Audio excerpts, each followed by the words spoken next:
Student broader science hub की क्लासों में आपका एक बार फिर से स्वागत है।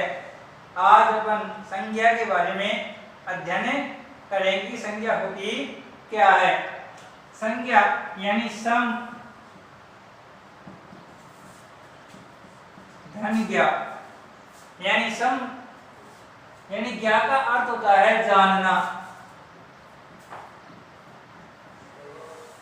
यानी किसी को किस प्रकार से अपन जाने, यानी किसी व्यक्ति का जो आइडेंटिफाई है, उसकी जो प्रॉपर्टी है, उसकी जो पहचान है, उसको जिस कारण से जाना जाता है वही उसकी संज्ञा है।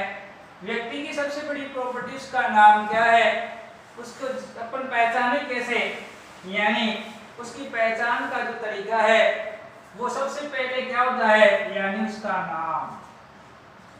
यानी किसी को भी बिना नाम से अपन जान नहीं सकते हैं, यानी नाम होगा तो ही अपन उसको पहचान सकते हैं। कि जैसे अपन को किसी को बुलाना है कक्षा में या किसी भी व्यक्ति से बात करनी है कि वह कौन है, तो अपन ऐसे नहीं कि ए ओई कोई ऐसा थोड़ी बोलेंगे, यानी उसका कोई ना कोई पर्टिकुलर नाम होता है, तो वही उसके बारे में जानना है, वही उसकी संज्ञा है, यानी किसी व्यक्ति का नाम।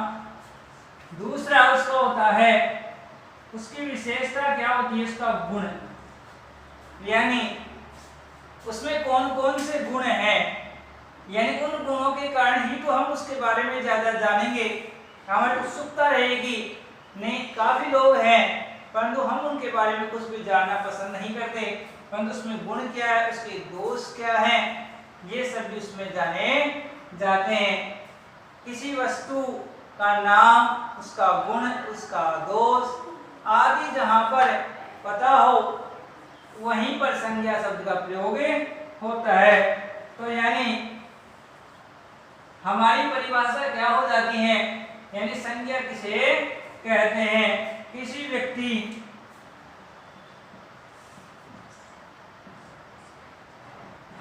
व्यक्ति वस्तु स्थान,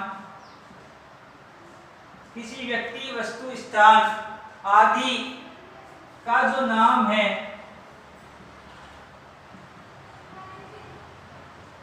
आदि का जो नाम है वही उसकी संज्ञा कहलाती है। यानी किसी व्यक्ति वस्तु स्थान आदि के नाम को ही अपन क्या कहते हैं, संज्ञा कहते हैं। यानी नाम महत्वपूर्ण है, यानी कोई भी स्थान हो सकता है, कोई भी जगह हो सकती है, किसी वस्तु का नाम हो सकता है, किसी व्यक्ति का नाम हो सकता है, किसी देश का नाम हो सकता है, तो इन सब में महत्वपूर्ण क्या है, नाम, यानी जो उसकी पहचान को निश्चित करे वहीं पर वो संज्ञा होती है। जैसे कोई स्थान है, अब स्थान है तो अपन कैसे पता करें कि उस स्थान पर कौन सा है, तो उसका एक पर्टिकुलर नाम दे दिया जाता है। जैसे ये जयपुर है, दिल्ली है, मुंबई है, मद्रास है, कलकत्ता है, यानी जो कुछ भी है, यानी उस स्थान का कोई ना कोई नाम होगा। आपसे पूछे कि आप कहाँ पर जा रहे हैं, तो आप ऐसा थोड़ी कहेंगे कि मैं उस स्थान पर जा रहा हूँ, यानी उसका आप नाम बताएंगे कि मैं इस जगह पर जा रहा हूँ, यानी जयपुर जा रहा हूँ, दिल्ली जा रहा हूँ, पटना जा रहा हूँ, बिहार जा रहा हूँ, यानी कोई ना कोई उसका पर्टिकुलर नाम है, तो वो नाम ही क्या है, संज्ञा है। तो मूल रूप से जो संज्ञा है वो 3 प्रकार की होती है। कितने प्रकार की होती है? 3 प्रकार की। पहली है व्यक्तिवाचक, दूसरी है जातिवाचक, और तीसरी कौन सी है? भाववाचक। ये तो मूल रूप से 3 प्रकार की संज्ञाएं होती है, परंतु जातिवाचक के 2 रूप और होते हैं, यानी समूहवाचक और इसका दूसरा भाग है द्रव्यवाचक।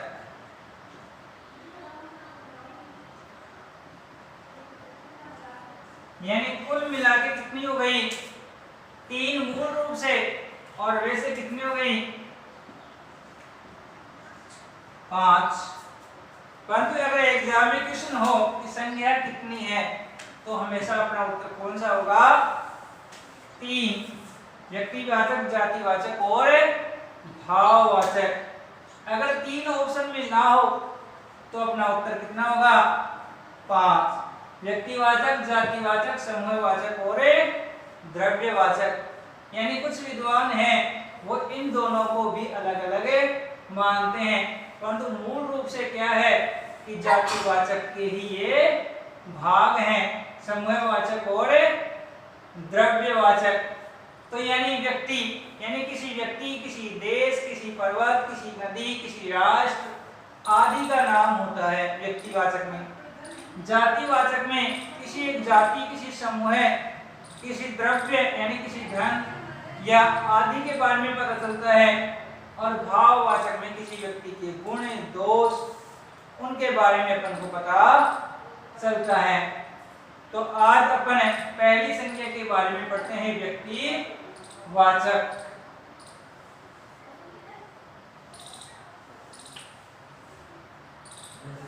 जिस संज्ञा में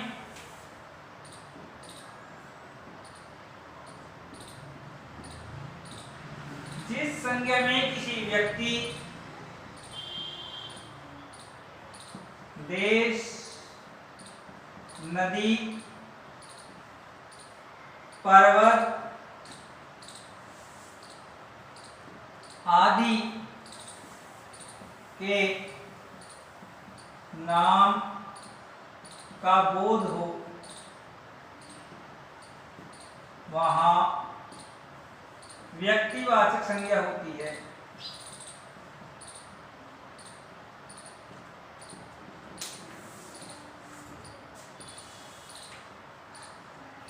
यानी किसी भी व्यक्ति का नाम हो सकता है, किसी देश का नाम हो सकता है, किसी पर्वत का नाम हो सकता है, किसी नदी का नाम हो सकता है, किसी का भी जहां पर नाम हो, कोई राष्ट्र हो, कोई सागर हो, तो वहां पर व्यक्तिवाचक संज्ञा होगी।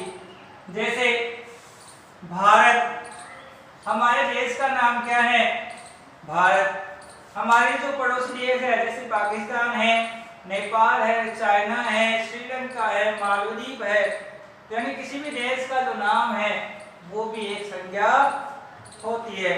उसी प्रकार किसी सागर का नाम, जैसे अटलांटिक महासागर, प्रशांत महासागर आदि का नाम भी क्या होगा, संज्ञा होगा। वो कौन सी संज्ञा होगा, व्यक्तिवाचक। जैसे नदी है, नदी में गंगा, यमुना, तो उस नदी का नाम क्या है, गंगा और यमुना, तो ये उसकी संज्ञा है। परंतु अगर कोई नाम न हो या नाम नहीं दे रखा, सिर्फ नदी है, तो वहां पर जातिवाचक संज्ञा हो जाएगी कि नदियां बहुत सी हो सकती है, इसलिए वहां पर नाम होना जरूरी है। उसी प्रकार किसी पर्वत का नाम, पर्वत बहुत सारे हैं, यानी पर्वतों का एक समूह है, तो वहां पर शब्द हो जाएगा, यानी पर्वत दे रखा है, तो वहां पर सिर्फ होगी जातिवाचक संज्ञा, क्योंकि वो एक वर्ग है, एक कैटेगरी है, परंतु तो इसी का कोई नाम है, जैसे हिमालय, अरावली, एवरेस्ट, तो ये जो नाम है वही व्यक्तिवाचक संज्ञा होती है। उसी प्रकार वहां पर भी व्यक्तिवाचक संज्ञा ही होगी।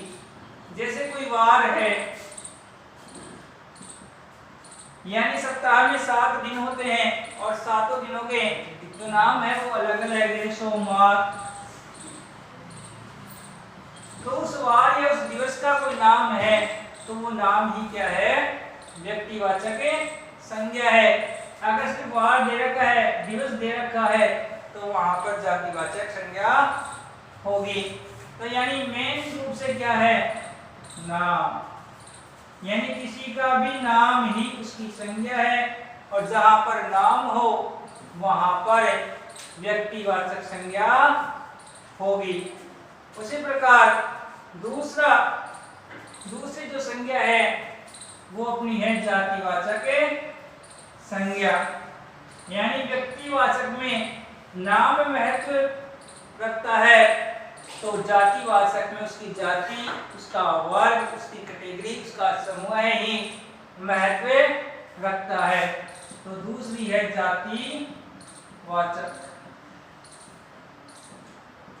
जातिवाचक, यानी जहां पर समूह, वर्ग या जाति के बारे में पता चले,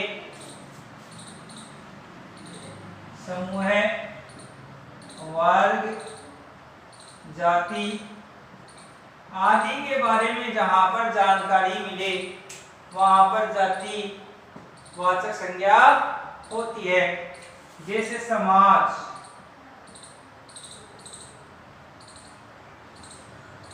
समाज में कौन सी हो जाएगी, व्यक्तिवाचक या जातिवाचक, तो जातिवाचक इसमें संज्ञा हो जाएगी, परंतु इसका एक पर्टिकुलर नाम रख दिया जाए, जैसे ब्राह्मण समाज, तो यहाँ पर व्यक्तिवाचक संज्ञा हो जाएगी, क्योंकि वहां पर एक नाम है, समाज समूह है, परंतु यहाँ पर एक व्यक्ति का नाम है, यानी एक समाज का नाम है, इसलिए यहाँ व्यक्तिवाचक। अगर नाम नहीं हो, समूह को ही दर्शाता हो, तो वहां पर क्या हो जाएगा, जातिवाचक समूह हो जाएगा, जातिवाचक संज्ञा हो जाएगी। उसी प्रकार नदी, अगर यहाँ पर नाम नहीं दे रखा है तो जातिवाचक, और अगर नाम दे रखा है तो व्यक्तिवाचक, यानी उस नदी का नाम है तो वहां पर व्यक्तिवाचक संज्ञा होगी, अन्यथा वहां पर जातिवाचक। उसी प्रकार जैसे किसी का कार्य है या मामा, या किसी के संबंध है, यानी संबंधों के जो नाम है वहां पर भी जातिवाचक, जैसे माता पिता। अब माता पिता एक समूह है, वर्ग है,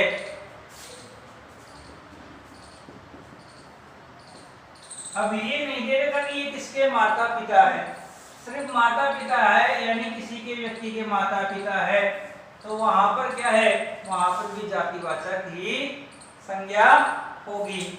अगर अपन कहें कि ये नरेंद्र के माता पिता हैं तो वहां पर व्यक्तिवाचक संज्ञा हो जाएगी, यानी नाम आना चाहिए, नाम आए तो व्यक्तिवाचक, अन्यथा जातिवाचक। उसी प्रकार दिवस है, तो दिवस बहुत सारे होते हैं, साल में 365 दिन हैं, 65 दिवस होते हैं लगभग, परंतु अगर उनका कोई नाम है, जैसे सोमवार है, मंगलवार है, तो वहां पर क्या हो जाएगा, व्यक्तिवाचक, अन्यथा वो दिवस जातिवाचक में ही गिना जाएगा, यानी एक समूह है, एक ग्रुप है, वहां पर क्या हो जाएगा, जातिवाचक समूह, यानी जातिवाचक संज्ञा हो जाएगी।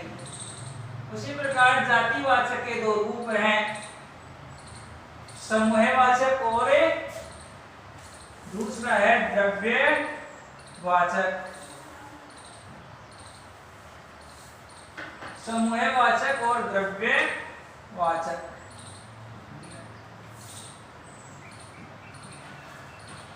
और दूसरा है द्रव्य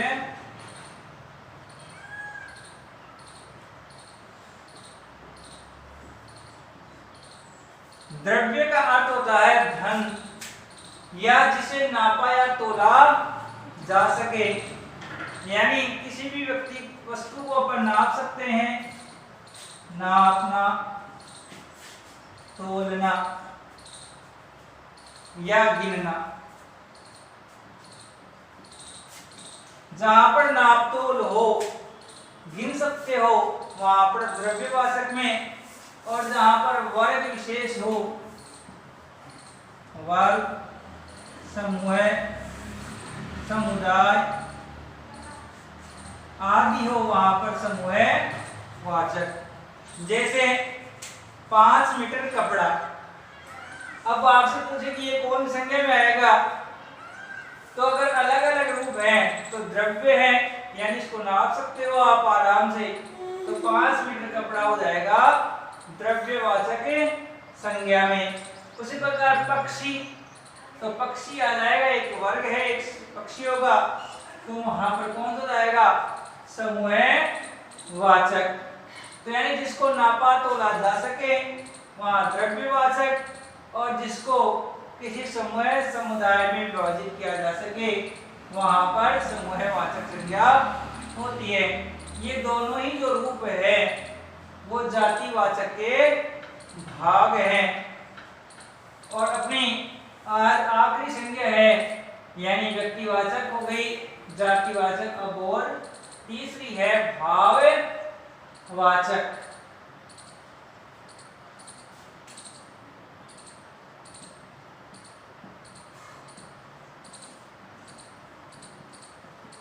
भाव यानी जिसको देखकर मन में क्या भावनाएं उत्पन्न होती है, यानी भावनाएं कब उत्पन्न होगी, जब उसके बारे में उसकी अच्छाई, उसकी बुराई, उसके गुण, उसके दोष आदि के बारे में अपन को पता चले।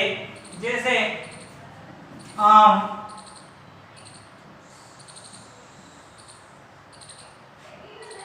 अब आम, जैसे हमने कहा आम, अब ये जो आम है, जैसे ही इसका नाम लिया हमें उसके रस के बारे में अनुभव हो जाता है कि खट्टा है या मीठा है, यानी वो कल्पना है, वो साकार हो जाती है कि आम का नाम लेते कि आम ऐसा होगा। जैसे किसी जानवर का नाम लिया गाय, तो हमारे दिमाग में तुरंत आ जाता है कि गाय ऐसी होगी। यानी जिसके गुण दोष के बारे में हमें पता हो वहां पर भाववाचक संज्ञा होती है। यानी भावनाएं, जो भाव है वो प्रकट हो वहां पर ही भाववाचक संज्ञा होगी। जैसे आम मीठा है, आम मीठा है, तो ये इसका जो गुण है वही क्या है, भाववाचक संज्ञा है। सीता काली है, तो सीता का काली होना क्या हो गया, दोष हो गया। अब कई बार अपन शब्द लिखते हैं, जैसे मीठा है, गुण है, दोष है, तो कई बार शब्दों को विकार युक्त भी हो जाते हैं। अब मीठा शब्द कैसे होगा, यानी ये इसका शुद्ध रूप होता है, यानी मीठा।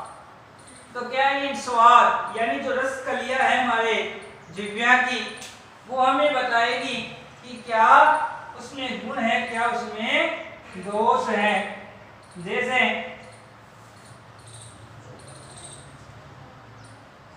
मिठास, तो मिठास का अर्थ ही क्या हो गया, मीठा। खट्टा,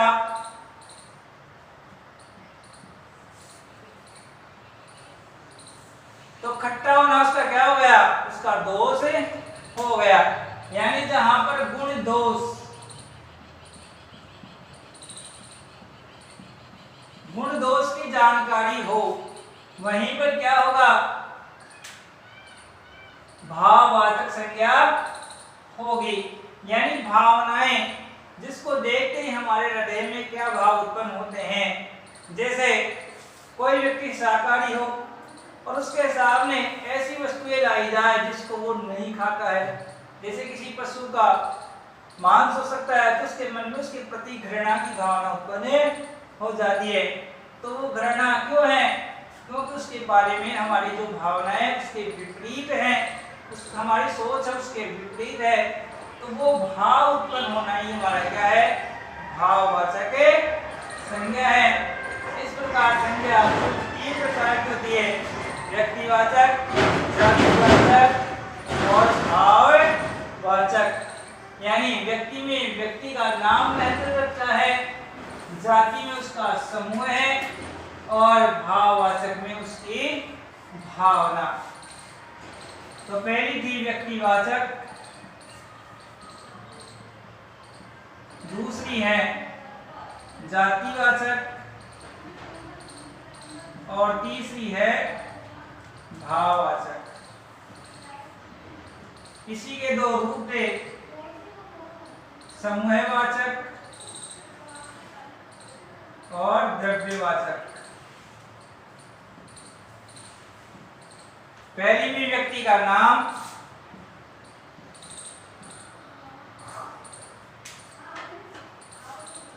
जातिवाचक में समूह या द्रव्य और इसमें उसका भाव।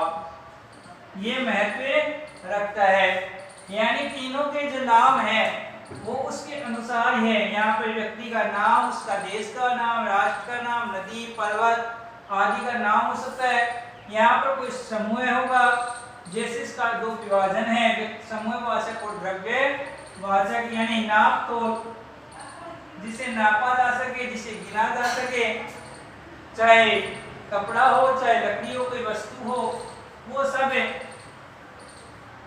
द्रव्यवाचक में ही आते हैं।